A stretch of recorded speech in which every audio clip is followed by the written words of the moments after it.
वंदे गुरुवर। वंदे गुरुवर। वंदे गुरुवर। आज का विषय है श्वास प्रेक्षा का वैज्ञानिक पक्ष। मैं आप सबके साथ स्क्रीन शेयर कर रही हूँ।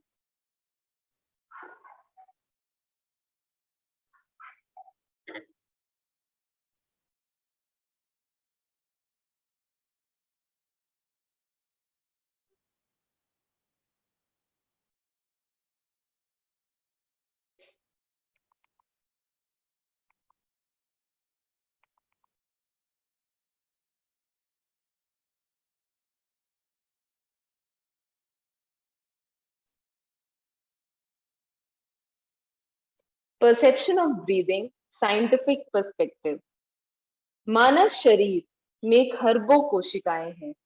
हमारे शरीर में लगभग 30 ट्रिलियन सेल्स हैं। हर कोशिका को जीवित रहने के लिए और सुचारू रूप से अपना कार्य करने के लिए, रिपेयर एंड मेंटेनेंस के लिए एनर्जी की आवश्यकता होती है। कोशिका की एनर्जी बनती है ऑक्सीजन और ग्लूकोज की सहायता से। ग्लूकोज हमें भोजन के माध्यम से मिलता है। हम भोजन करते हैं, पाचन तंत्र उस भोजन को सिंपलेस्ट फॉर्म में तोड़ता है केमिकल्स की सहायता से, और फिर रक्त के माध्यम से वो ग्लूकोज हमारी कोशिका तक पहुंचाया जाता है। दूसरी चीज की जिसकी कोशिका को आवश्यकता होती है वो है ऑक्सीजन। ऑक्सीजन ग्लूकोज को यानी कि फूड को एनर्जी में कन्वर्ट करता है। इस प्रोसेस में कार्बन डाइऑक्साइड कोशिका द्वारा रिलीज किया जाता है। कोशिका इस एनर्जी को, जो कि उसने ऑक्सीजन और ग्लूकोज की सहायता से बनाई है, जिसे हम साइंस में एटीपी के नाम से जानते हैं, उस एनर्जी को अपने सारे कार्य करने के लिए, जीवित रहने के लिए उपयोग में लेती है।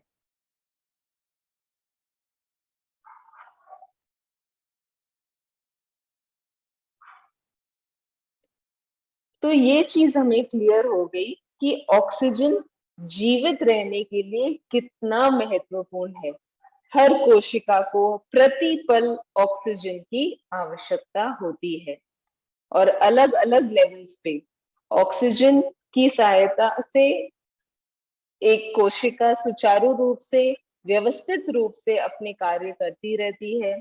अगर सेल्स स्वस्थ हैं, सुचारू रूप से अपना काम कर रहे हैं, तो टिश्यूज भी स्वस्थ रहेंगे। टिश्यू स्वस्थ हैं तो ऑर्गन्स भी स्वस्थ रहेंगे। और इसी तरह से पूरा शरीर, जो कि अलग अलग तंत्रों से, सिस्टम से बना हुआ है, वो भी सुचारू रूप से अपना कार्य करता रहेगा। तो ये जो ऑक्सीजन है, जिसकी सेल्स को प्रतिपल आवश्यकता रहती है, वो हमें कहाँ से मिलता है? ऑक्सीजन हमारे चारों तरफ वातावरण में फ्रीली अवेलेबल है। हमें उस ऑक्सीजन को अपने शरीर के भीतर ग्रहण करना पड़ता है। शरीर के अनेक तंत्र में एक तंत्र है श्वसन तंत्र, यानी कि रेस्पिरेटरी सिस्टम, जो कि एक माध्यम बनता है, एक मीडियम बनता है बाहर के वातावरण से ऑक्सीजन को भीतर अपने शरीर में ग्रहण करने का। श्वसन तंत्र या फिर रेस्पिरेटरी सिस्टम अलग अलग अंगों का, अलग अलग ऑर्गन्स का एक कलेक्शन है, जिसका एक कॉमन फंक्शन है exchange of gases. Exchange of gases कहाँ? बाहर के वातावरण और हमारे शरीर के बीच में। तो यहाँ पे इस स्लाइड में जो चित्र है, ये आपको श्वसन तंत्र दिखाता है।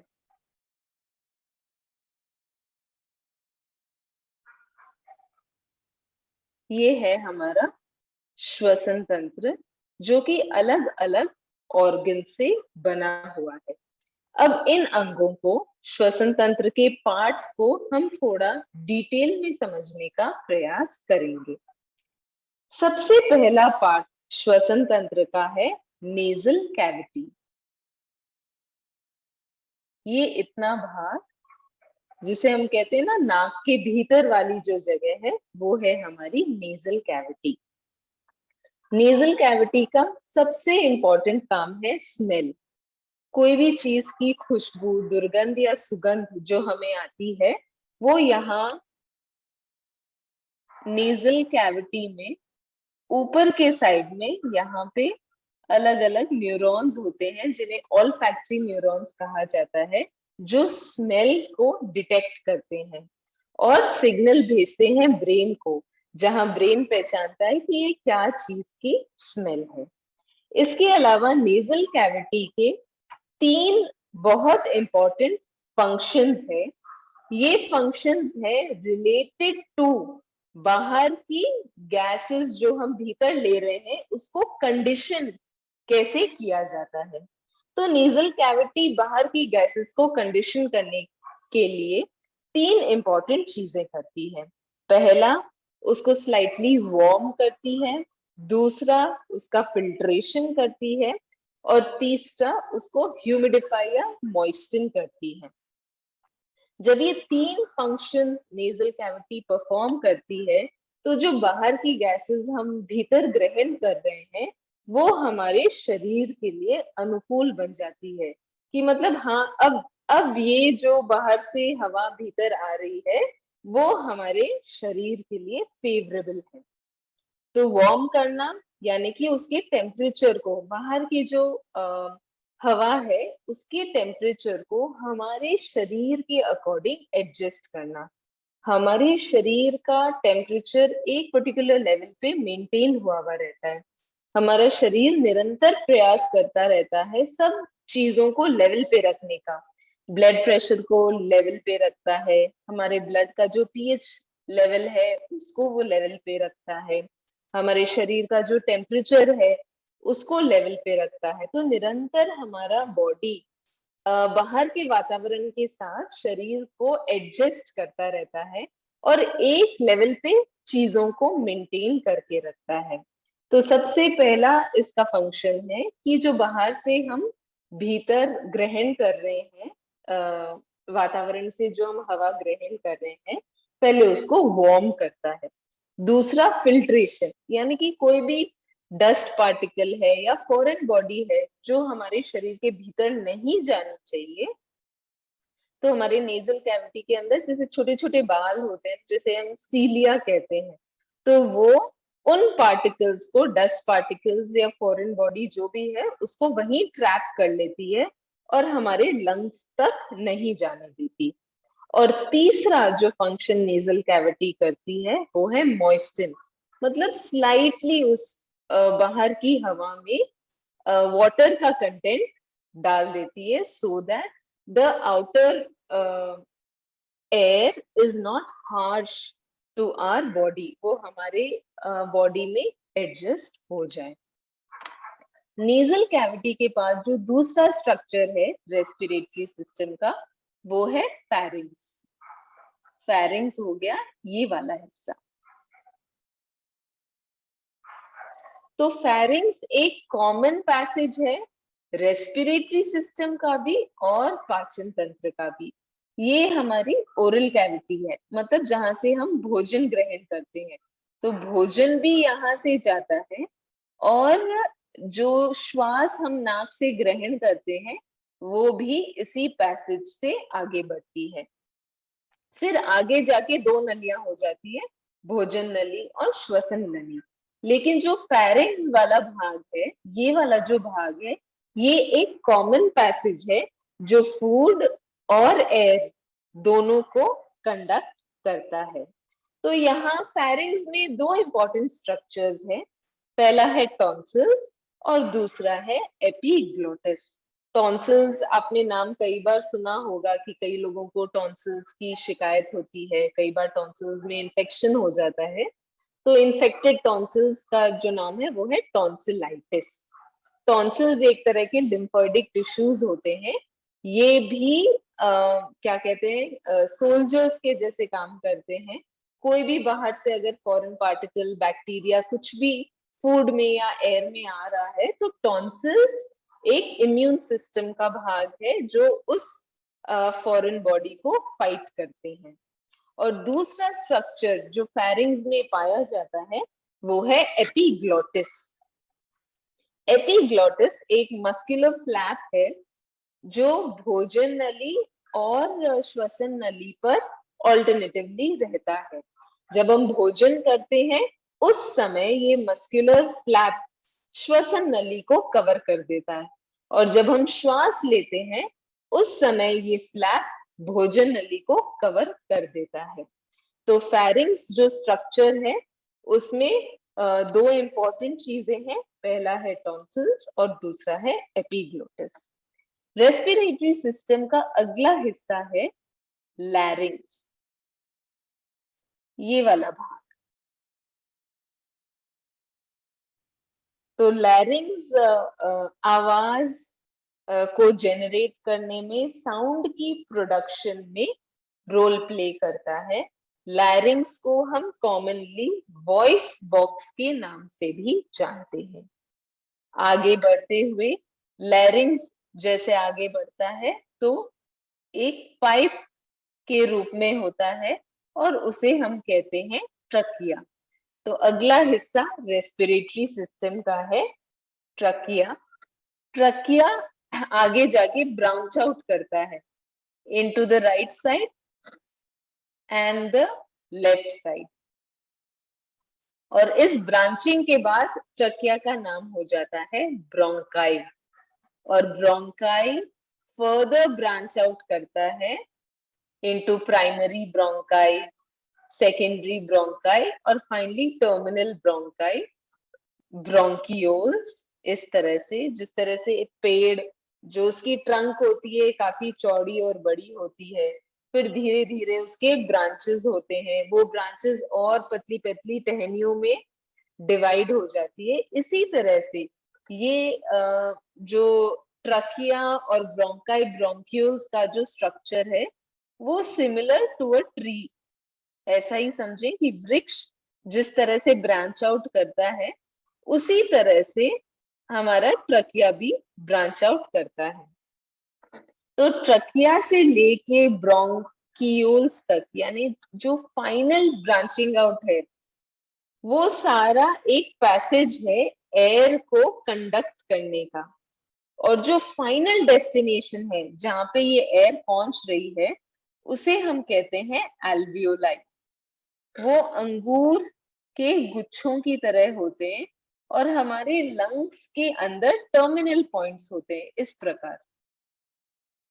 तो पूरा ये पैसेज लैरिंग्स के बाद ट्रकिया से लेकर एल्वियोलाई तक, ये पूरा एक पैसेज है जो एयर को कंडक्ट करता है। तो यहाँ पे दो इंपॉर्टेंट चीजें होती है, एक होता है म्यूकस सेक्रीशन और दूसरा होता है सीलिया। म्यूकस एक तरह का स्लाइमी लिक्विड होता है जो अंदर की दीवारों पे रहता है, और सीलिया हेयर लाइक प्रोजेक्शंस होते हैं जो इनके भीतर, ट्रकिया, ब्रोंकाई, ब्रोंक्यूल्स के भीतर पाए जाते हैं। और इन दोनों का यही काम है कि कोई भी तरह का फॉरेन पार्टिकल या डस्ट, बैक्टीरिया, कुछ भी हो, वो उसको ट्रैप कर ले और वो एल्वियोलाई तक नहीं पहुंचे।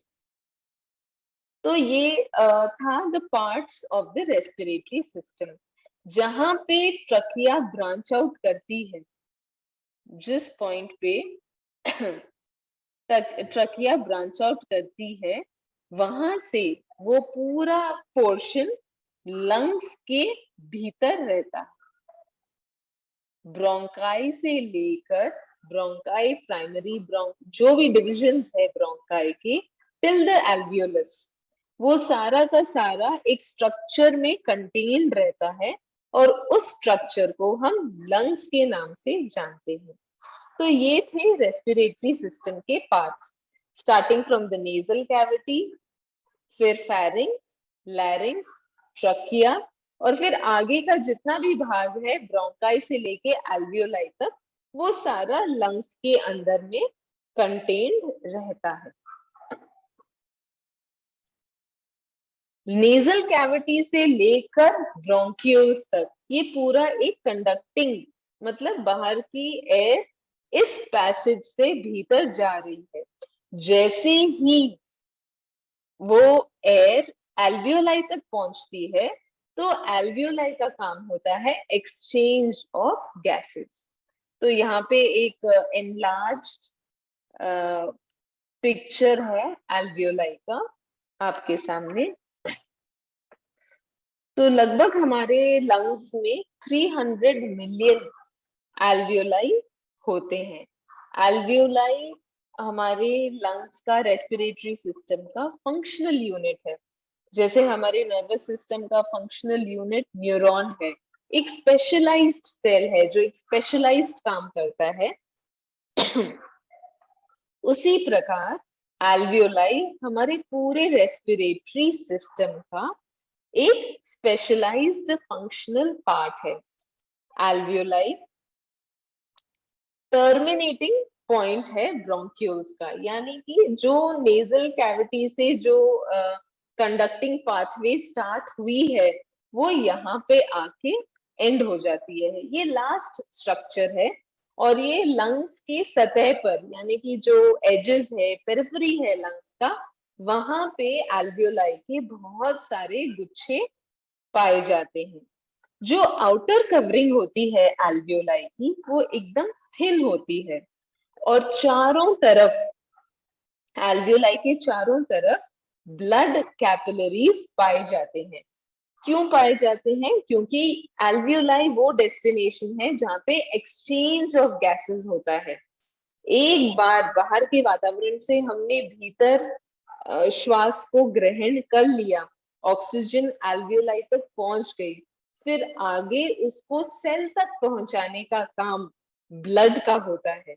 तो एल्वियोलाई के चारों तरफ कैपिलरीज लिपटी हुई होती है और कैपिलरीज की भी वॉल एकदम पतली होती है और एल्वियोलाई की भी वॉल्स एकदम दुबली पतली होती है।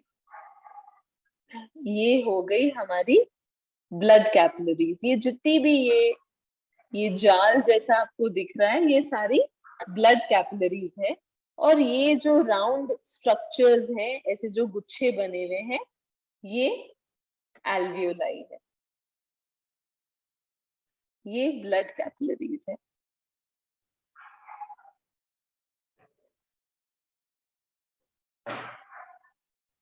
तो इस पॉइंट पे एल्वियोलाई और ब्लड कैपिलरी में गैसियस एक्सचेंज होता है।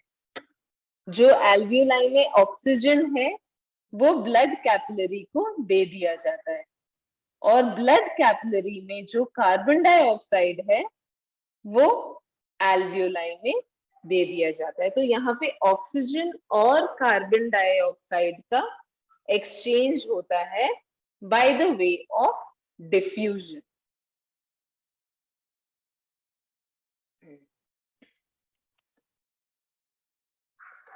अब आगे का प्रोसीजर हमने देख लिया कि ये जो पॉइंट है यहाँ पे ये हो गया हमारा एल्वियोलाई, श्वास यहाँ तक पहुंच गया। लेकिन हमको ऑक्सीजन कहाँ तक पहुंचाना है? हमें ऑक्सीजन शरीर की हर कोशिका तक पहुंचाना है। तो वो कैसे पहुंचेगा? कुछ ना कुछ मीडियम, कुछ ना कुछ माध्यम चाहिए हमें वो ऑक्सीजन एल्वियोलाई से। और यहाँ पे आप समझ लीजिए ये हो गई हमारी सेल और ये हो गया एल्वियोलाई। तो इधर से सेल तक पहुंचाने के लिए हमें कोई ना कोई माध्यम चाहिए, कोई ना कोई मीडियम चाहिए। तो वो मीडियम बना हमारा ब्लड। अब ऑक्सीजन को ब्लड के माध्यम से सेल्स तक पहुंचाना है। जैसे ही एल्वियोलाई तक श्वास पहुंचा, एल्वियोलाई के चारों तरफ जो लिपटी हुई कैपिलरीज है, एल्वियोलाई और उन कैपिलरीज के बीच में गैसियस एक्सचेंज होता है। एल्वियोलाई ऑक्सीजन जो उसने बाहर के वातावरण से ग्रहण किया है वो उसको रक्त में, ब्लड में डाल देता है। ब्लड हार्ट तक ट्रैवल करता है, हृदय तक ट्रैवल करता है।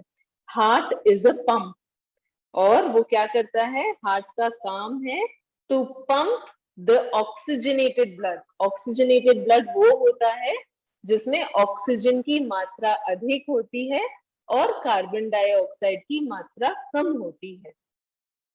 तो हार्ट उस ऑक्सीजनेटेड ब्लड को, उस ऑक्सीजन रिच ब्लड को पूरे शरीर में हर कोशिका तक पंप करता है। जैसे ही वो रक्त कोशिकाओं तक पहुंचता है, फिर से डिफ्यूजन का प्रोसेस होता है।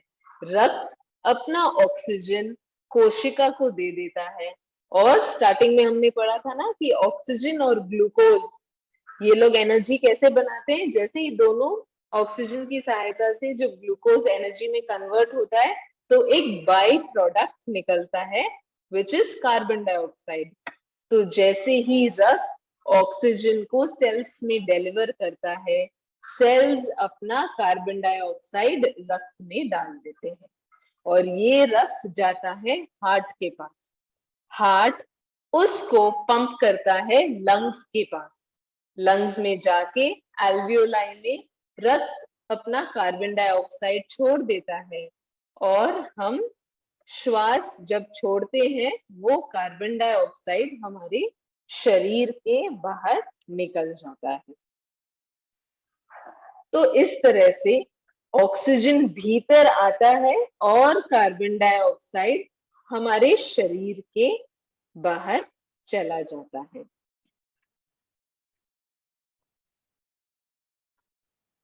तो हमने ऑक्सीजन का पाथवे समझ लिया कि ऑक्सीजन कैसे कैसे वातावरण से ट्रैवल करता हुआ हमारी नेजल कैविटी, फेरिंग्स, लैरिंग्स, एल्वियोलाई, रक्त और कोशिका तक फाइनली इस पाथवे से ऑक्सीजन पहुंच जाता है। और इसका जो रिवर्स पाथवे है, वो कार्बन डाइऑक्साइड फॉलो करता है बाहर निकलने के लिए। अब आगे हमें ये समझना है कि पूर्ण श्वास क्या होता है, यानी कि डायफ्रामेटिक ब्रीदिंग, जिसे हम कहते हैं ना the scientific way of breathing, वो क्या है। क्या हम अपनी श्वास को कंट्रोल कर सकते हैं? हमें डायफ्रामेटिक ब्रीदिंग या फिर हमें वैज्ञानिक ढंग से श्वास क्यों लेना चाहिए, अब हम इसको आगे समझने का प्रयास करेंगे। तो डायफ्रामेटिक ब्रीदिंग समझने के लिए पहले हमें ये समझना होगा कि हमारे लंग्स का स्ट्रक्चर क्या है।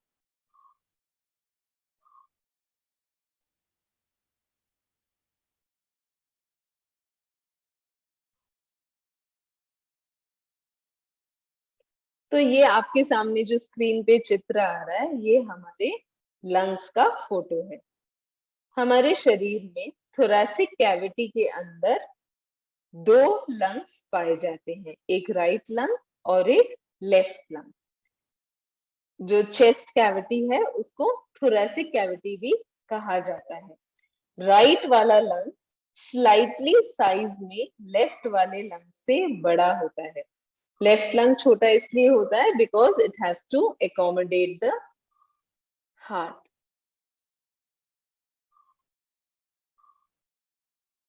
ये लगभग हार्ट की ये लोकेशन होती है, इसीलिए लेफ्ट वाला लंग थोड़ा सा, ये हो गया हमारा लेफ्ट लंग और ये हो गया हमारा राइट लंग।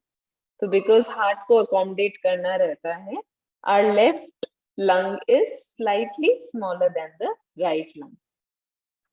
जो लंग्स है वो एक डबल मेम्ब्रेन प्लूरल कैविटी में एनक्लोज रहते हैं, उसकी एक डबल कवरिंग होती है, और उन दो आपस की कवरिंग्स के बीच में एक फ्लूइड पाया जाता है, जो आपस में जब मूवमेंट होती है इनहेलेशन और एक्सहेलेशन की, कोई भी प्रकार का फ्रिक्शन नहीं पैदा हो, उसके लिए वहां पे वो फ्लूइड पाई जाती है। लंग्स की खुद की अपनी कोई मसल नहीं होती, तो ब्रीदिंग के लिए वो तीन प्रकार के मसल्स की सहायता लेता है, और वो तीन मसल्स हैं डायफ्रम, क्लेविकल मसल और इंटरकोस्टल मसल। सबसे इंपॉर्टेंट मसल जो ब्रीदिंग में सहायक बनती है वो है डायफ्राम, जिसको हम तनोपट के नाम से जानते हैं। ये हो गई हमारी थोरैसिक कैविटी और ये हो गई हमारी एब्डोमिनल कैविटी। जो डायफ्राम मसल है, जो तनोपट है, वो हमारी थोरैसिक कैविटी को एब्डोमिनल कैविटी से अलग करता है, उन दोनों के बीच में पाया जाता है। जो चेस्ट वाला एरिया हो गया वो हो गया थोरैसिक कैविटी, और जो पेट वाला भाग हो गया उसे हम एब्डोमिनल कैविटी जानते हैं। और इन दोनों के बीच में जो मसल पाई जाती है, जो इन दोनों को डिवाइड करती है, दोनों कैविटीज को, वो होती है डायफ्राम। डायफ्राम का शेप इस प्रकार होता है, इसे हम कहते हैं डोम शेप। और जब ये मसल कॉन्ट्रैक्ट होती है तब वो स्ट्रेट हो जाती है, ये इस तरह से स्ट्रेट हो जाती है मसल। तो ये पहली मसल। दूसरी मसल जो ब्रीदिंग में हेल्प करती है वो है क्लेविकल मसल। जो हमारी कॉलर बोन है, नेक में दो ऐसे लंबी लंबी बोन्स होती है, जैसे ये वाली जो है, ये कॉलर बोन है, दोनों तरफ पाई जाती है। इस कॉलर बोन से जुड़ी हुई जो मसल्स है उन्हें हम क्लेविकल मसल कहते हैं। और जो तीसरी मसल है जो ब्रीदिंग में हेल्प करती है वो है इंटरकोस्टल मसल, वो है इंटरकोस्टल मसल। ये मसल्स हमारी रिब्स के बीच में पाई जाती है। ये हो गई, ये जो व्हाइट व्हाइट कलर की हड्डियां हैं, ये हो गई हमारी रिब्स, ये वाली, ये है रिब्स। और सारे रिब्स को मिला के हम कहते हैं रिब केज। इन रिब्स के बीच में जो ये लाल लाल ये वाले हैं, ये है हमारे इंटरकोस्टल मसल्स।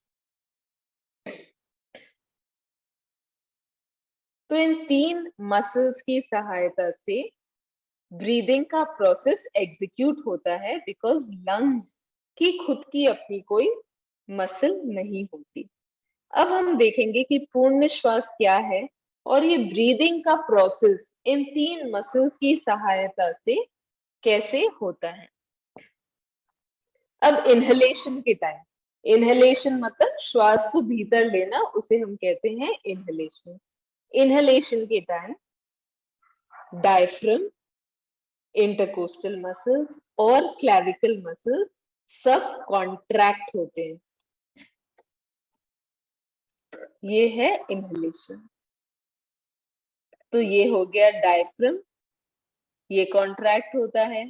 जो इंटरकोस्टल मसल्स है ये भी कॉन्ट्रैक्ट होते हैं। और इस पिक्चर में वो क्लैविकल मसल्स नहीं है, ये ऊपरी भाग में जो क्लैविकल मसल्स पाए जाते हैं वो भी कॉन्ट्रैक्ट होते हैं। जब ये तीन मसल्स कॉन्ट्रैक्ट होते हैं तो थोरैसिक कैविटी को एक्सपैंड होने की जगह मिलती है।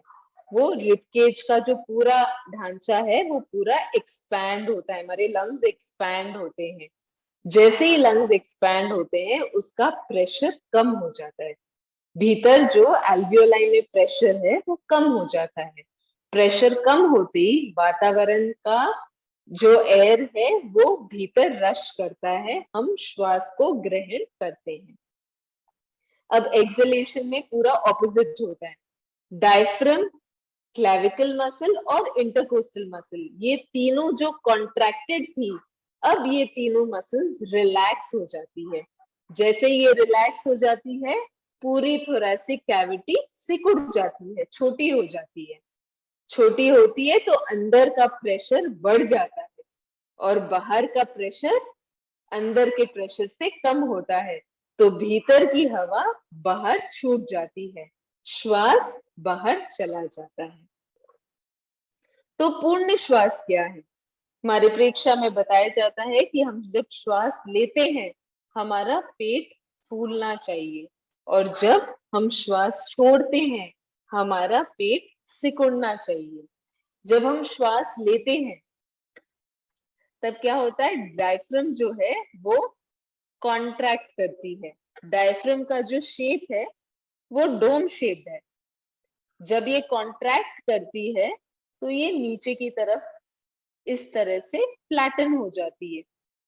डायफ्राम जब फ्लैटन होती है ये हमारी एब्डोमिनल कैविटी पे प्रेशर एक्सर्ट करती है, जो कि उसको बाहर की तरफ फुलाता है। तो जब हम श्वास लेते हैं, डायफ्राम एब्डोमिनल कैविटी को नीचे पुश करती है और हमारा पेट फूल जाता है। और इसी तरह से ऑपोजिट, जब हम श्वास छोड़ते हैं, हमारा डायफ्राम वापस इस डोम शेप में आ जाता है। फ्लैट से ये ऊपर की तरफ जाता है और फिर से डोम शेप में आ जाता है, और हमारी एब्डोमिनल कैविटी जो है, जो हमारा पेट है, वो भीतर चला जाता है। तो इस प्रकार से the scientific way of breathing, जिसे हम कहते हैं डायफ्रामेटिक ब्रीदिंग, इस प्रकार से घटित होती है। अब डायफ्रामेटिक ब्रीदिंग हमें क्यों करनी चाहिए, क्या इंपॉर्टेंस है साइंटिफिक वे से? हाँ, उससे पहले एक और इम्पोर्टेंट चीज बताना चाहती हूँ कि श्वास लेना और छोड़ना क्या हमारे कंट्रोल में है या नहीं है। श्वास हमारे कंट्रोल में है या नहीं है।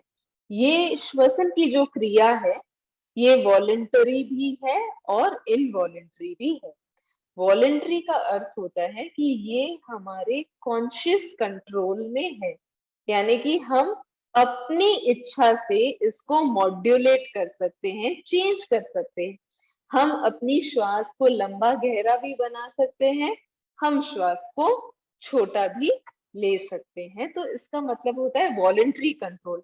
हम अपनी श्वास को कंट्रोल करते हैं। जिस प्रकार हम प्राणायाम करते हैं, एक एग्जाम्पल आपको देती हूँ कि हम प्राणायाम करते हैं, तो प्राणायाम में क्या करते हैं, हमारा पूरा ध्यान हमारी श्वास के ऊपर रहता है और हम धीरे धीरे श्वास लेते हैं, धीरे धीरे श्वास छोड़ते हैं। तो इस प्रकार से हम अपनी श्वास को कंट्रोल करते हैं। लेकिन जब हम कोई दूसरी एक्टिविटी में व्यस्त हो जाते हैं, जैसे अभी मैं आपसे बात कर रही हूँ, तो मेरा ध्यान मेरी श्वास पे नहीं है, और लेकिन मेरा श्वास आ रहा है जा रहा है, मेरी श्वसन की क्रिया नॉर्मली चल रही है। तो जब ब्रीदिंग का जो प्रोसेस है, जब हम उसको वॉलेंटरी कंट्रोल नहीं करते, उस समय ब्रेन में लोकेटेड रेस्पिरेटरी सेंटर उस प्रोसेस को कंट्रोल करता है। ये है हमारा ब्रेन का चित्र, ब्रेन, और ये ब्रेन का निचला हिस्सा, इसको हम कहते हैं मेड्यूला ऑब्लोंगटा। ये पीछे की तरफ होता है, नेक में ऊपर की तरफ होता है, और यहाँ पे एक सेंटर पाया जाता है which is again a collection of neurons. इसे हम कहते हैं रेस्पिरेटरी सेंटर। तो जब हम कॉन्शियसली अपने श्वास को ले रहे नहीं है, छोड़ रहे नहीं है, जब ये ऑटोमेटिकली अपने आप जब ये चीज घटित हो रही है, तब ये रेस्पिरेटरी सेंटर में रहता है। ये रेस्पिरेटरी सेंटर जो ब्रेन में लोकेटेड है, ये फीडबैक मैकेनिज्म के आधार पे श्वसन की क्रिया को रेगुलेट करता है। जैसे ही रक्त की मात्रा, रक्त में, ब्लड में कार्बन डाइऑक्साइड की मात्रा बढ़ जाती है, तो एक सिग्नल जाता है ब्रेन को कि अरे कार्बन डाइऑक्साइड की मात्रा बढ़ गई है, अब आपको एक्सहेलेशन करना है, कार्बन डाइऑक्साइड को शरीर से बाहर निकालना है और इनहेलेशन करना है, ताकि ऑक्सीजन और कार्बन डाइऑक्साइड का लेवल हमारे शरीर में मेंटेन रहे।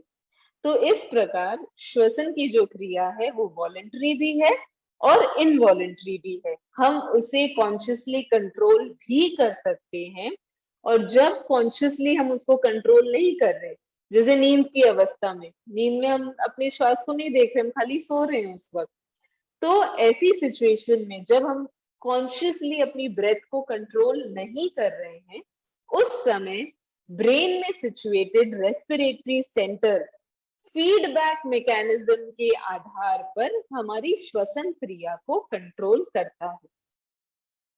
तो आगे हम देखते हैं कि साइंटिफिक वे ऑफ ब्रीदिंग या डायफ्रामेटिक ब्रीदिंग, या जो सही तरीका है पूर्ण श्वास का, इससे हमें क्या फायदा होता है और हमें ये क्यों फॉलो करना चाहिए।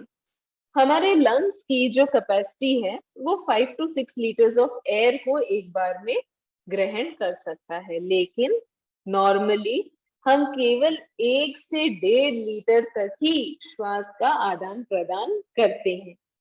पूर्ण श्वास के प्रयोग से या डायफ्रामेटिक ब्रीदिंग के प्रयोग से, जिसमें हमारी तीनों मसल्स प्रॉपरली जिसका यूज हो रहा है, उपयोग हो रहा है, जब हम पूर्ण श्वास का प्रयोग करते हैं, हम अपने लंग्स की कैपेसिटी को ऑप्टिमम यूटिलाइज कर सकते हैं, यानी कि मैक्सिमम जितनी उसकी कैपेसिटी है उसको हम फुल्ली यूटिलाइज कर सकते हैं। जब हमारे श्वास लंबे हो जाएंगे तो ऑटोमेटिकली जो नंबर ऑफ ब्रेथ्स पर मिनट है वो उसकी जो संख्या है वो घट जाएगी।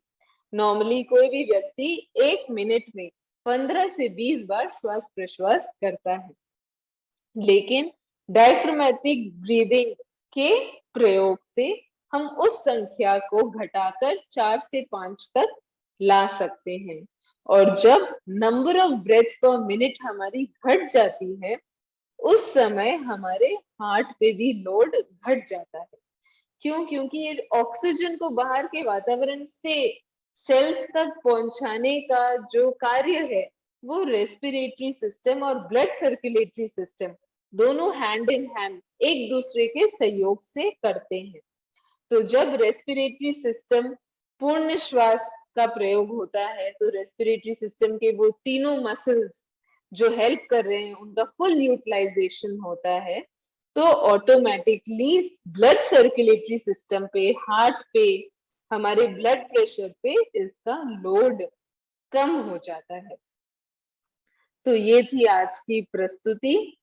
मैंने संक्षेप में प्रयास किया है आपको श्वास परीक्षा का वैज्ञानिक पक्ष बताने का।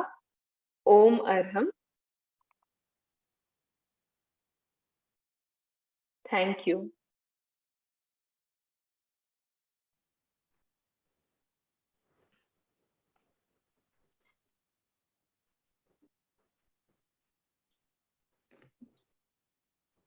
अच्छा, आप किसी के कोई सवाल है तो आप पूछ सकते हैं।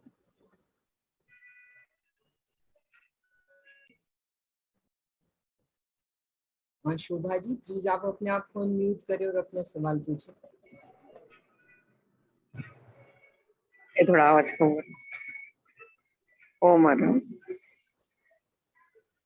जय जिनेन्द्र। मेरा सवाल ये था कि आप जो बता रहे हो इतनी जल्दी तो हमारी समझ में नहीं आ रहा है, तो इसका वीडियो हमको मिलेगा क्या?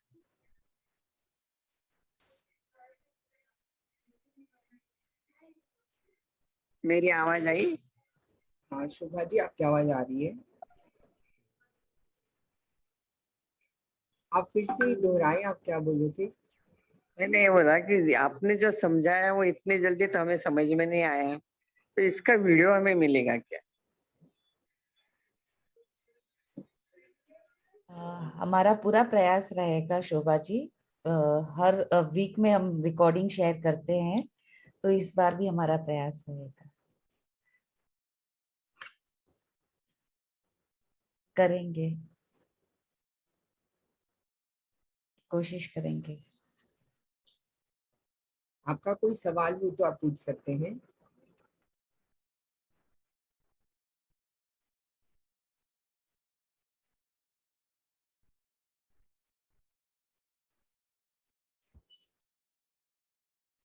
और Rekha ji please unmute yourself.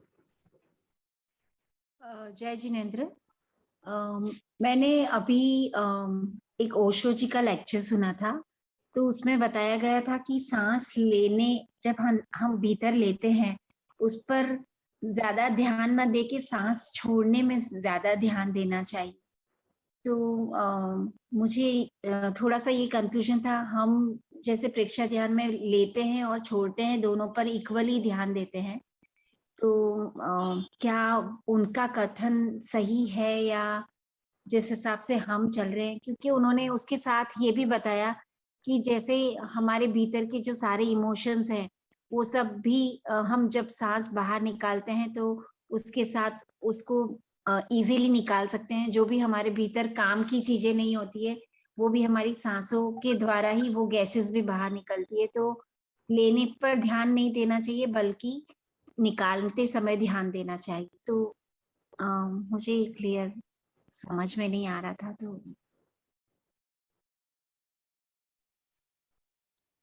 मैं करूँ आंसर या सर कर रहे हैं? नहीं, आपको ही करना है। मैं ट्राई करती हूँ सर, आप करेक्ट कर दीजिएगा। तो जैसे इन्होंने कहा कि ओशो जी ने कहा है कि श्वास छोड़ने पे हमें फोकस ज्यादा करना चाहिए। वो किस पर्सपेक्टिव से उस चीज को बोले हैं? To release emotions. लेकिन श्वास प्रेक्षा इटसेल्फ इज श्वास को देखना, तो उसमें इनहेलेशन और एक्सहेलेशन दोनों ही इक्वली इम्पोर्टेंट है आई फील।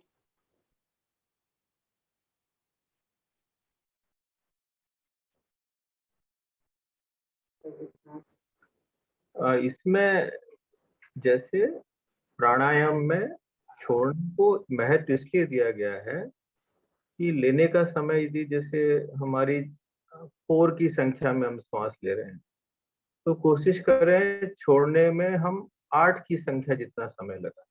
तो थोड़ा सा छोड़ने का विशेष महत्व इसलिए भी है कि छोड़ने का समय हमको बढ़ाना चाहिए।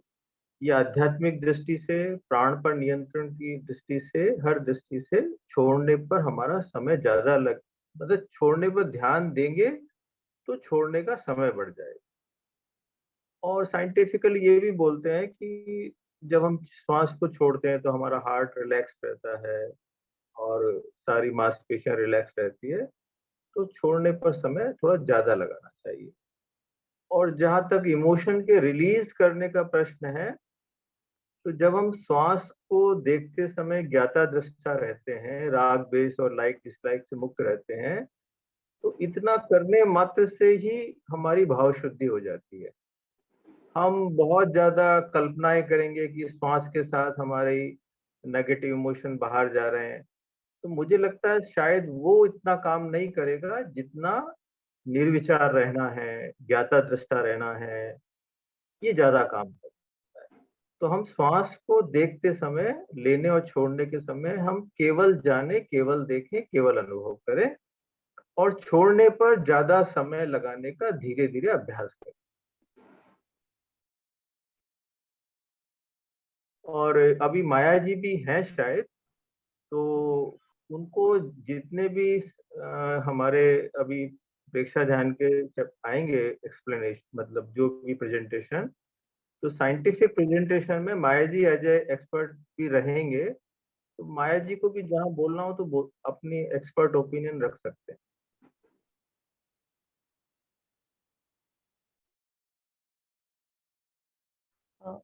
माया जी को अनम्यूट कर।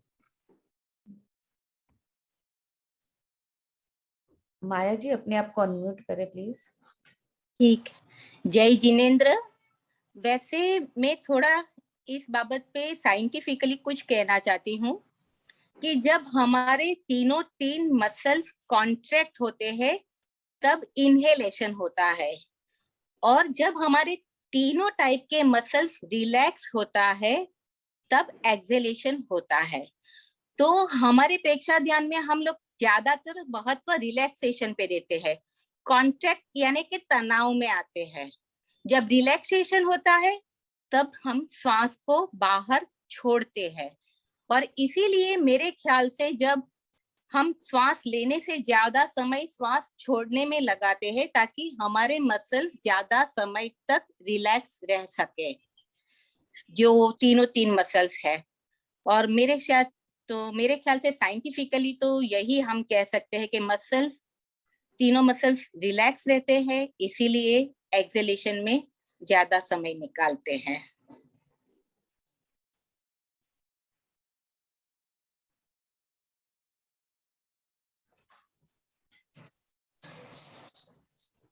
और नेक्स्ट क्वेश्चन ले सर। जी जी। Jyoti ji please unmute yourself. हाँ, मैं अनम्यूट हूँ शायद। आवाज आ रही है? या प्लीज आस्क योर क्वेश्चन। हाँ, मेरा क्वेश्चन था, जैसे हमें कभी कभी यौन आता है, तो यौन का इससे क्या कनेक्शन है, वो क्यों होता है, किस लिए?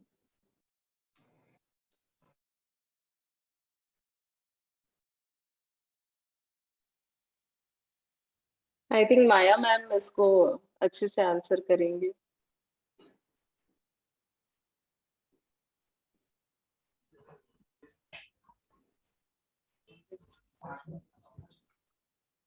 माया जी। वैसे कहते हैं कि जब ब्लड में ऑक्सीजन कार्बन डाइऑक्साइड का लेवल बढ़ जाता है तो यौन में हम ज्यादा मात्रा में हवा बाहर निकालते हैं, और वो भी बाहर जो हवा निकलती है वो लंग से ही निकलती है, तो कार्बन डाइऑक्साइड अच्छी मात्रा में बाहर निकल जाता है। ऐसा हो सकता है, कहा जाता है कि शरीर में ब्लड में कार्बन डाइऑक्साइड का लेवल बढ़ जाने पर उसे अच्छी तरह जल्दी से निकालने के लिए यौन आता है।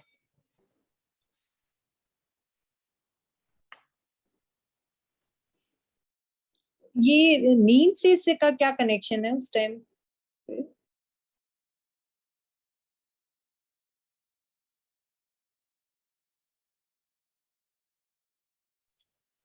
इसके बारे में अभी तो मैं प्रॉपरली नहीं बता सकती, लेकिन बाद में आपका क्वेश्चन का आंसर मैं भेज दूंगी ग्रुप में ही। मैम शायद रात के समय कार्बन डाइऑक्साइड एनवायरनमेंट में बढ़ जाता है ना मैम, उस वजह से उबासी आई थिंक आती है उस समय। हाँ, फिर भी ये भी सही है, फिर भी थोड़ा अच्छी तरह हम बाद में बताऊंगे।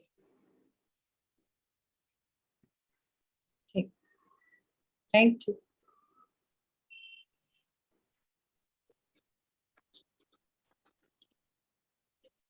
जय जिनेंद्र, ऑक्सीजन की कमी होने से उबासी आती है।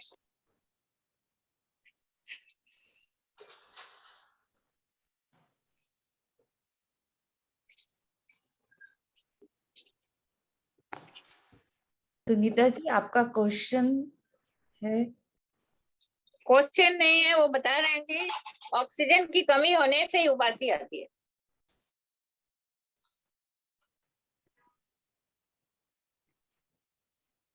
सर, और कोई हैंड रेज नहीं है, और तब तक अगर कोई और हैंड रेज या क्वेश्चंस आते, क्या हम पहले से आए हुए क्वेश्चंस ले सकते हैं? हाँ, अब क्वेश्चन नहीं है तो मुझे मेरे पास है। हाँ। पहले आपको वो अभिलाषा जी का करना है। सर, अगर आप पहले ले लेंगे तो वो हमें 9-10 के आसपास शायद ट्रैवल कर रहे हैं तो अवेलेबल हो सकते हैं।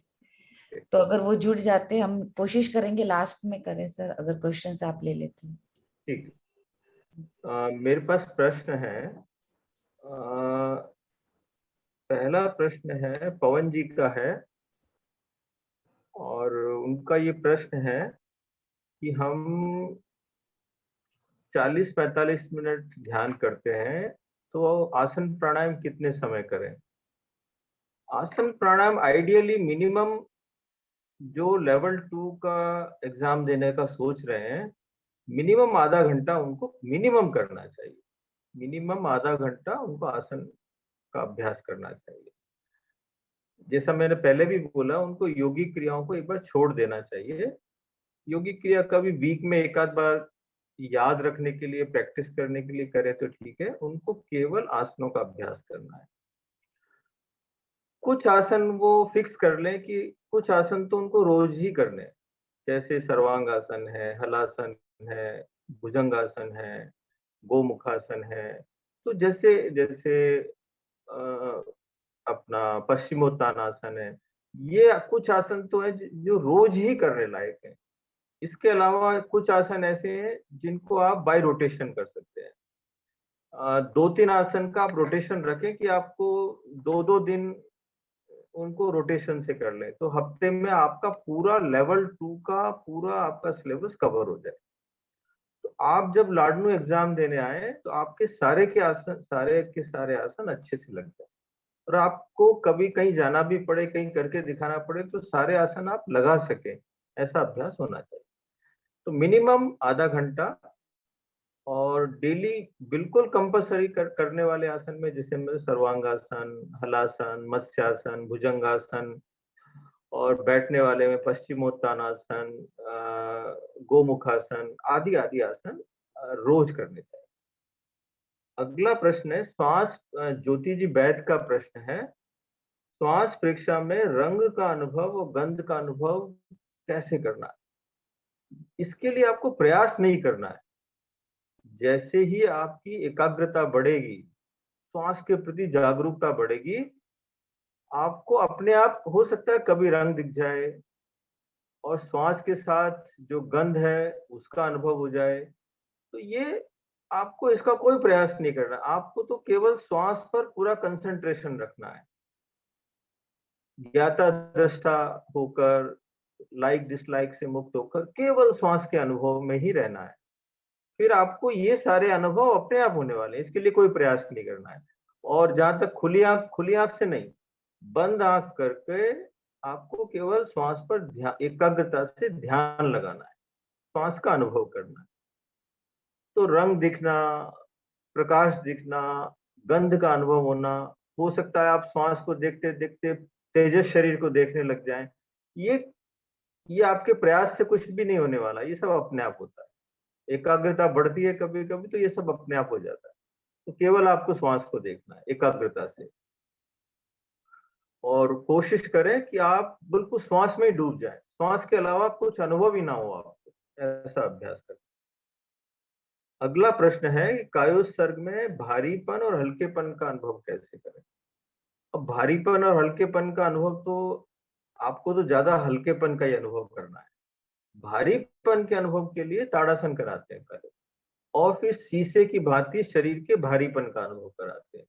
तो ये दो प्रयोग तो मतलब ताड़ासन में आपको तनाव का भी अनुभव होता है, फिर आप ताड़ासन से वापस आते तो रिलैक्सेशन का अनुभव करते। एक तो तनाव और रिलैक्सेशन का अनुभव आपको सबसे पहले होता है, फिर बाद में आपको शीशे की भांति शरीर के भारीपन का अनुभव होता है, फिर आपको फूल की तरह या कुछ भी रुई की तरह हल्केपन का अनुभव कराते हैं। तो ये भारी और हल्केपन का अनुभव है। जैसा हम अनुभव करना चाहते हैं वैसा अनुभव हो जाता है। जैसे हम करेंगे कि जैसे इंस्ट्रक्शन देते हैं ना कि शीशे की भांति हल्केपन का अनुभव करिए, भारीपन का, इतना भारी हो रहा है कि जमीन में धंसता चला जाए, ऐसा लगता है कि शरीर बहुत भारी हो गया और जमीन में धंसता जा रहा है। फिर आप उसको शरीर को छोड़ दीजिए तो एकदम फिर हल्केपन का अनुभव होता है। ये देखिए क्या है, ये प्रारंभिक अवस्था में ये वाला प्रयोग भी आवश्यक है। जो बिल्कुल नए नए साधक हैं, दो कारणों से इसका प्रयोग कराया जाता है। एक तो वो भारीपन का अनुभव समझ जाएं और फिर हल्केपन का समझ जाएं। दूसरा, इस प्रयोग के करने के पीछे एक रीजन ये है, जैसे ही भारीपन का अनुभव कराते हैं तो आदमी क्या करता है कि अपने आप को ढीला छोड़ता है। वरना कई लोग क्या करते हैं, शरीर को पकड़ के रखते हैं, एकदम शरीर को कड़क रखते हैं। जैसे ही शरीर भारी होता है तो शरीर को बिल्कुल छोड़ देते हैं। तो शरीर की पकड़ को छुड़वाने के लिए भी शरीर के भारीपन का सजेशन दिया जाता है। तो ये शीशे की भांति भारीपन का अनुभव, इसलिए प्रारंभ में जो साधक लंबे समय से कायोत्सर्ग का अनुभव कर रहे हैं, मुझे ऐसा लगता है उनको कोई जरूरत नहीं है ये भारी और हल्केपन, वो सीधा कायोत्सर्ग में उनको जाना चाहिए। अगला प्रश्न है कि आत्मा का साक्षात्कार और सत्य का साक्षात्कार क्या एक ही है? वैसे देखा जाए तो एक भी मान सकते हैं, क्योंकि दोनों एक दूसरे से, जैसे बोले ना, उन दोनों का संबंध ऐसा है कि जब पूर्ण सत्य का साक्षात्कार होगा तो आत्मा का साक्षात्कार हो जाएगा, जब आत्मा का साक्षात्कार होगा तो सत्य का साक्षात्कार होगा। मतलब दोनों का संबंध जुड़ा हुआ है। जब तक पूर्ण आत्मा का साक्षात्कार जब तक नहीं होगा तब तक पूर्ण सत्य का साक्षात्कार भी नहीं होगा, और जब तक पूर्ण सत्य का साक्षात्कार नहीं होगा तब तक पूर्ण आत्मा का साक्षात्कार। अब जो ध्यान के साधक मान लिया लंबी लंबी साधना, कई जन्म तक साधना करते हैं, मान लिया एक ही जन्म में, जैसे भगवान महावीर ने 12.5 वर्ष तक साधना की, तो पूर्ण सत्य का साक्षात्कार उनको 12.5 वर्ष के बाद हुआ, लेकिन कई सत्य उनको, जैसे साधना में जैसे शरीर परीक्षा की, शरीर परीक्षा करते करते कोशिकाओं को देखा कि कोशिकाएं, नई कोशिकाएं जन्म ले रही हैं, पुरानी कोशिकाएं मर रही हैं। तो हमको अनुभव हुआ कि ये शरीर क्या है, कोशिकाएं अनित्य है, ये शरीर भी अनित्य है। ये सत्य का आभास हो गया, लेकिन हमको संसार, पूरे संसार की अनित्यता का जो पूर्ण सत्य, इसका अनुभव नहीं हुआ। ये कब होगा? जब पूर्ण ज्ञान हो जाएगा, जब केवल ज्ञान हो जाएगा, जब पूर्ण आत्मज्ञान हो जाएगा, तब संभव है। तो सापेक्ष सत्य हमको बहुत सारे साधना के दौरान अनुभव होते जाते हैं, लेकिन जो कंप्लीट ट्रुथ है, कंप्लीट सत्य है, उसका अनुभव आत्म साक्षात्कार के साथ। तो हम मान सकते हैं कि दोनों एक दूसरे से जुड़े हुए हैं, या एक भी मान सकते हैं, क्योंकि दोनों साथ ही होते हैं। मेरे पास इतने ही प्रश्न थे। यदि अभिलाषा जी ज्वाइन कर गए तो वो कर सकते हैं, नहीं तो यदि किसी का लाइव प्रश्न है तो एक आध लाइव प्रश्न भी ले सकते हैं, इसी से संबंधित, कोई हमारे शिक्षा ज्ञान से संबंधित। सर, रंजना जी कुंभट का क्वेश्चन है, बद्ध पद्मासन बिल्कुल नहीं होता है, कोई टेक्निक बताएं। बद्ध पद्मासन नहीं होता है, तो इसमें पद्मासन की क्रियाएं हैं, पद्मासन की 4-5 क्रियाएं हैं, तो वो करने से सबसे पहले तो क्या है कि पद्मासन सही लगना जरूरी। पद्मासन लगेगा तो फिर धीरे धीरे बद्ध पद्मासन लगेगा। तो पद्मासन की क्रियाएं का अभी मुझे लगता है कि लेवल 2 का जो एक आसन का मॉडल वीडियो बनाने के लिए बोला हुआ है, वो आसन का वीडियो भी तैयार नहीं हुआ है। मुझे लगता है शायद 10-15 दिन में हो जाना चाहिए। योगी क्रियाओं का तो हो गया, वो आपको भेज भी दिया है, तो 10-15 दिन में वो भी होगा। और आप किसी भी, ये किनका प्रश्न था, कहाँ से है ये? रंजना जी कुंभट। नहीं, रंजना नहीं, ये प्रश्न किसका? बद्ध पद्मासन का? हाँ, रंजना जी का। रंजना जी का है। अच्छा, ये तो कहीं इनकी सिटी में तो कोई ट्रेनर नहीं है शायद, संभव है। देखिए, आप जिस स्टेट में हैं, तो आप तो किसी भी ट्रेनर से, मतलब हमारे लेवल 2 की जो टीम है ना, उनसे संपर्क कर लीजिए। तो कोई भी, जैसे वीडियो कॉल पर आपको कोई भी बहन आपको आपको सिखा देंगे। तो ये सुधा जी आप अरेंज कर दीजिए रंजना जी को, 5-10 मिनट का काम है। जो भी ट्रेनर पद्मासन लगाने की सारी क्रियाएं जानते हैं, वो इनको 10 मिनट में सिखा दें। ओके, रंजना जी आप अनम्यूट। जय जिनेंद्र सर, मैं दिल्ली से हूँ। ये बद्ध पद्मासन में एक साइड का हाथ भी मुश्किल से पहुंचता है, तो दोनों साइड के तो, और पद्मासन तो मेरा लग जाता है आराम से। देखिए, क्या है कि अभ्यास से तो क्या नहीं हो सकता है, मतलब इसके लिए एक तो वजन ज्यादा नहीं होना चाहिए। यदि आपका कमर के साइड का, पेट का वजन ज्यादा है तो बद्ध पद्मासन लगना मुश्किल है। यदि आपकी पैरों की फ्लेक्सिबिलिटी अच्छी नहीं है तो भी मुश्किल है। तो ये सारी चीजें का योग मिलेगा तो बद्ध पद्मासन लग सकता है, कि आपके पैर फ्लेक्सिबल हो, कमर फ्लेक्सिबल हो, पेट और कमर पर ज्यादा वजन ना हो। इसके लिए आपके तो दिल्ली में विमल जी हैं और बहुत सारे ट्रेनर हैं, किसी से भी तो वो आपको बता देंगे, सिखा देंगे। तो आप रोज अभ्यास करेंगे तो निश्चित रूप से मुझे नहीं लगता कि बद्ध पद्मासन ऐसा आसन है कि लग नहीं सके। जिस व्यक्ति का पद्मासन लग सकता है तो महीना लगेगा, 2 महीना लगेगा, 6 महीना लगेगा, लेकिन रोज करने वाले का लगेगा जरूर। यदि आप बिल्कुल स्वस्थ हैं, कोई और दूसरी प्रॉब्लम नहीं है, रोज कोशिश करेंगे तो लग जाए। सर, एक और प्रश्न था, जैसे लेट कर करके आसन करते हैं, उनमें सब में हथेलियां जमीन पे रहती है सटी हुई, और कायद सर्द में हम आसमान की तरफ खुली रखते हैं, तो इसका क्या लॉजिक है ये हथेलियों का ऐसे? क्योंकि ज्यादा जब हथेलियां आसमान की ओर खुली रहती है तो ज्यादा रिलैक्स रह सकती है, और ये दृष्टि है कि रिलैक्स करने के लिए और आसन करते समय हमको अलर्ट रहना है। अलर्ट रहने के लिए वो हम जमीन की तरफ हथेलियां रखते हैं, इस दृष्टि से रखा गया है। और जमीन की तरफ रखकर हथेलियां कायोस्तर करेंगे तो उतना शरीर को ढीला नहीं, हाथों को ढीला नहीं छोड़ पाएंगे, इस दृष्टि से हथेलियों का आसमान की ओर। अच्छा, और जो ये प्राय मतलब रात में पिंडलियों में नसें चढ़ जाती है, उसका कुछ हल है? अब ये तो क्या, रोज आसन प्राणायाम करने वाले की तो ये सब चीजें जल्दी से होती नहीं है। करती तो हूँ मैं आसन ध्यान सुबह। आधा घंटा आसन प्राणायाम का, अब क्या था, इधर कोई सोचे मैं 10 मिनट कर लेता हूँ, हफ्ते में 3 दिन कर लेता हूँ, तो नहीं है। हफ्ते में, महीने में मतलब 30 दिन होते हैं तो कम से कम 26-27 दिन होना चाहिए। 2-3 दिन का ठीक है, किसी काम से आपका नहीं हुआ, 26-27 दिन होना चाहिए, आधा से पौन घंटा होना चाहिए, पहली बात।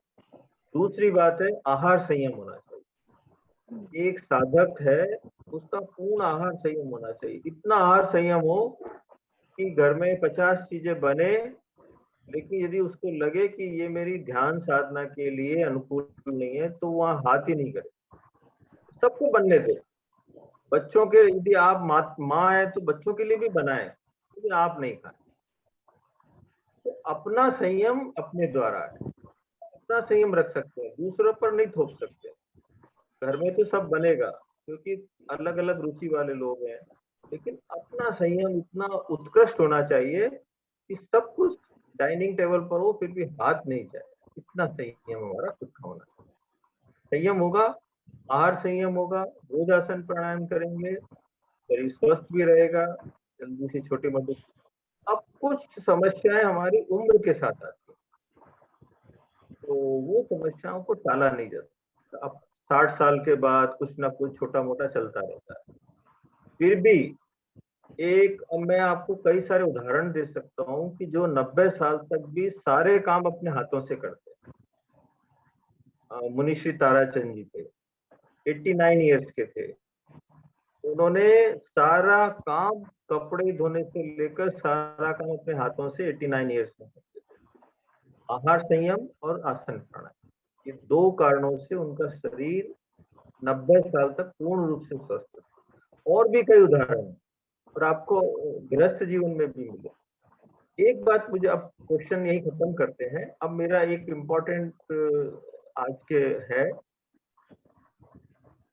अभी प्रेक्षा ध्यान के अभी लेवल 2 के ट्रेनर हैं। अभी मुझे लगता है कि हमारे प्रेक्षा ध्यान के ट्रेनर्स में ज्ञान का स्तर तो बढ़ रहा है, ज्ञान का लेवल बहुत बढ़ रहा है। इतने अच्छे अच्छे प्रेजेंटेशन करते हैं और इतना अच्छा बोलने का अभ्यास हो गया है। तो ज्ञान के साथ में ध्यान का अभ्यास होना बहुत जरूरी। तो एक सोच ये है, कम से कम हमारे करीब करीब अभी 900 ट्रेनर होने लगे हैं, तो अभी पिछले 1.5 साल में 100-150 और बन गए, तो 900 के आसपास है, 20-25 कम हो सकते हैं। तो 900 ट्रेनर्स में करीब कम से कम 50 साधक अपना नाम दें कि जो नियमित रूप से आ,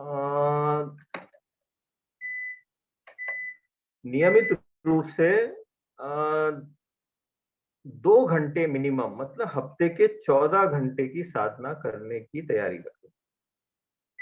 अब लगा कि जैसे वीक में 5 दिन में मान लिया कि उनके 10 हुए हैं, तो वो 4 घंटे छुट्टी के दिन पूर्ति करने का कोशिश करें। तो अभी शायद लेवल 2 में ऑनलाइन रहते हैं करीबन 50-60 लोग, फिर 50-60 लोग शायद वीडियो से सुनते होंगे। तो अपना नाम दें और पहले अपने आप को तोलें, पहले अपने आप एनालिसिस करें कि मैं डेली, मतलब हफ्ते के 14 घंटा मेरा इसमें आसन प्राणायाम और ध्यान तीनों को मिला, केवल इतना ही मिला। और इसमें भी आइडियली ये होना चाहिए कि 1.25 घंटा ध्यान हो या कायोत्सर्ग हो और 45 मिनट्स आसन प्राणायाम, ये मिनिमम है।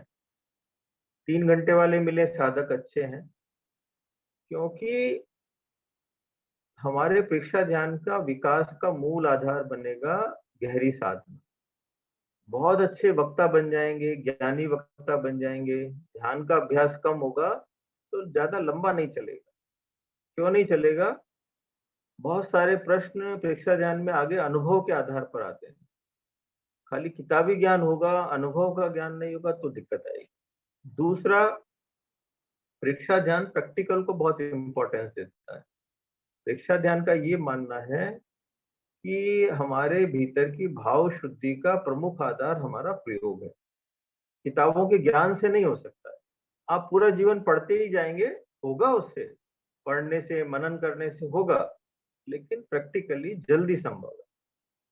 तो कषाय कम कर, मतलब कषाय मतलब क्रोध, मान, माया, लोभ आदि को कम करने के लिए, भाव शुद्धि के लिए साधना का अभ्यास आवश्यक है। तो मिनिमम 2 आवर्स रखा गया है। तो इसमें नाम दें अपने, और बाकी अभी इसमें तो लेवल 2 के ट्रेनर्स ही जो तैयारी कर रहे हैं, या फिर लेवल 2 पास वाले भी हो सकते हैं कुछ। तो ऐसे साधक अपना नाम दें और पूरा डिसिप्लिन होकर, नियमबद्ध होकर, डायरी मेंटेन करके अपना पूरा आवर्स की साधना को मेंटेन करें। फिर लक्ष्य ये रहेगा कि 2 घंटे की साधना पूरी सज जाए तो फिर 3 घंटे का अभ्यास किया जाए। ऐसे उनके जीवन में साधना का अभ्यास बढ़े। ये मुझे एक विशेष बात कहनी थी, मैंने कह दी है। अब आप सुधा जी देखिए, आपको आगे चलाना है या आज संपन्न करना है? Thank you sir, thank you so much Maya ma'am, and thank you so much Priya ma'am. अभी सर ने बताया आहार संयम, वैसे ही आपके सेशन से हमने जाना कि श्वास का संयम भी बहुत जरूरी है। श्वास, छोटे छोटे श्वास को हम ऐसा समझें like fast food. Fast food जल्दी जल्दी मिलता है, जल्दी जल्दी खाते हैं, पेट भी भर जाता है, लेकिन हमको पूरे न्यूट्रिएंट्स नहीं मिलते हैं। वैसे ही जब आप छोटे छोटे श्वास लेते हैं, जीवन तो चलता है पर जीवन का पूरा आनंद नहीं मिलता है। तो आज से हम सब प्रयास करेंगे कि हम गहरे, लंबे और समताल श्वास लेंगे। और जैसे कि सर ने अभी हमको प्रेरणा दी कि हमको अपने ध्यान में नियमितता और निरंतरता बनाए रखनी है। और आई रिक्वेस्ट कि आप अपनी अटेंडेंस भी एवरी वीक प्लीज भेजें। और एक बात है कि अगर बनानी है जिंदगी खास तो हमको लेने होंगे गहरे लंबे श्वास। और हमारा आज का दिन और भी खास है क्योंकि हमारे लिए एक बहुत बड़ा अचीवमेंट हुआ है। I will request Renu ji to please.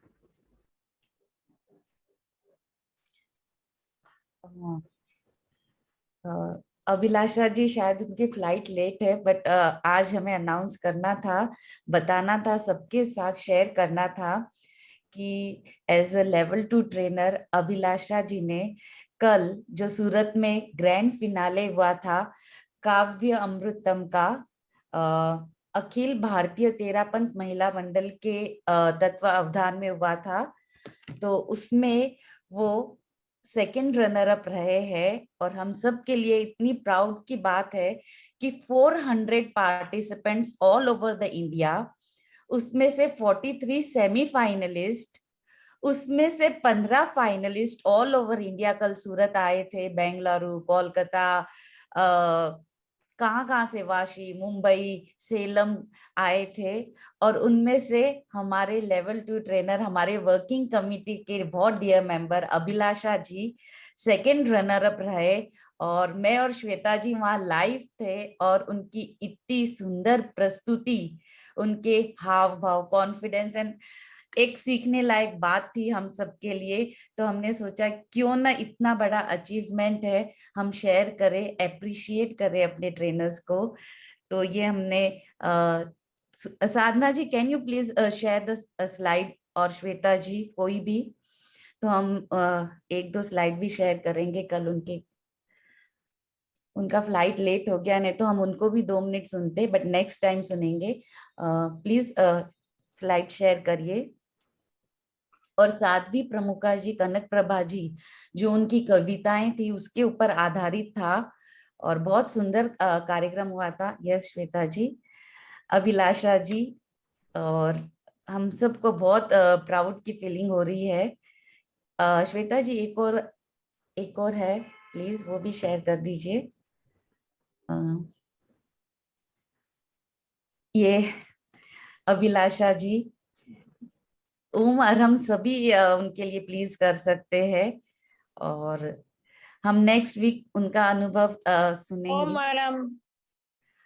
और सर आप कुछ कहना चाहे तो प्लीज। उनका जो उन्होंने अपनी प्रेजेंटेशन दिया था उसकी हाँ। रिकॉर्डिंग भी हो, यदि रिकॉर्डिंग आपको मिल जाए वहाँ हाँ, से, और तो वो रिकॉर्ड फेसबुक लाइव भी किया था सर, हम वो शेयर करेंगे लिंक ग्रुप में। अपने सारे ट्रेनर्स में नहीं, केवल लेवल 2 में शेयर कर दीजिए, हाँ, क्योंकि वो सिर्फ लेवल लेवल में। हाँ सर। ग्रुप में शेयर कर दीजिए। तो अगली बार वो खुद होंगे तो वो अपने अनुभव भी शेयर करेंगे। और अपनी सेवाएं तो दे ही रहे हैं, लेवल 2 की मैनेजिंग कमेटी, मतलब मैनेजिंग टीम के भी है। और आप देख रहे हैं कि लेवल 2 की टीम जो है, एक बार, मुझे ऐसा लगता है 2-3 साल हो गए, एक बार कोई बात बता दी जाए तो दोबारा नहीं कहना पड़ता। इतनी डिसिप्लिन से पूरी क्लासेस चलती हैं, डिसिप्लिन से चलता है, तो बहुत अच्छे से पूरी टीम चला रही है। अभिलाषा जी भी उस टीम का पार्ट है। और अभिलाषा जी, प्रेक्षा इंटरनेशनल का एक प्रोग्राम चलता है इंग्लिश में, जो कि फॉरेन पार्टिसिपेंट उसमें शामिल होते हैं, तो उनके भी वर्कशॉप 7 डेज का वर्कशॉप होता है, वो भी लेते हैं। तो वो भी, उनका भी बहुत अच्छा फीडबैक है, तो बहुत अच्छी सेवाएं दे रही हैं। वो ज्ञानशाला के बेंगलोर रीजन की भी संयोजिका थी। तो फाउंडेशन ने उनसे रिक्वेस्ट की कि आप ये चीज अब आगे से जिम्मेदारी नहीं लेके पूरा फाउंडेशन को दीजिए। तो उन्होंने ये जिम्मेदारी छोड़कर अब पूरा समय, वो जितना भी समय बचता है वो फाउंडेशन को दे रहे हैं। तो उनके लिए बहुत ओम आराम।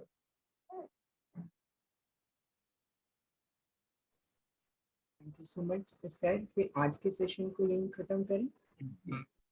तो सबके हाथ जुड़े हुए प्रेक्षा प्रणेता आचार्य श्री महाप्रज्ञ जी के प्रति, प्रेक्षा अनुशासिता आचार्य श्री महाश्रमण जी के प्रति, और इस लोक में जितने भी गुरु हैं, आचार्य हैं, जो भी वीतरागता का, कल्याण का मार्ग बता रहे हैं, उन सब गुरुओं के प्रति भी कृतज्ञता। कृतज्ञोस्मि, हम सब पूज्य गुरुदेव के प्रति आभारी हैं। कृतज्ञोस्मि, हम सब पूज्य गुरुदेव के प्रति आभारी हैं। कृतज्ञोस्मि, हम सब पूज्य गुरुदेव के प्रति आभारी। कृतज्ञोस्मि सर, हम सब आपके बहुत बहुत आभारी है, हमको छोटी छोटी बातों के लिए आगे बढ़ाने के लिए और हमारी छोटी छोटी भूलों को माफ करने के लिए। Thank you so much. तो अगले मंडे हम सब फिर इसी प्लेटफॉर्म पे मिलेंगे किसी एक नए सब्जेक्ट के साथ। तब तक आप सब सहज रहें, सरल रहें और सतर्क रहें अपनी क्रिया और प्रतिक्रिया के प्रति। ओम अरहम।